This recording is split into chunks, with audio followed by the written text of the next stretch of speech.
الحمد لله الذي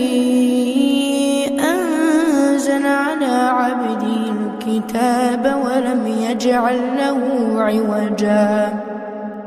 قيما لينذر بأسا شديدا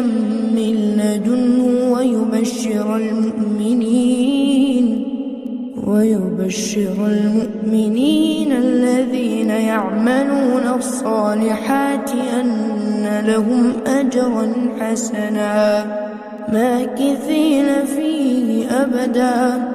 وينذر الذين قالوا اتخذ الله ولدا ما لهم به من علم ولا لآبائهم كبرت كلمة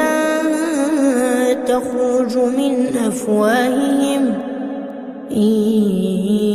يقولون إلا كذبا فلعلك باخع نفسك على آثارهم إن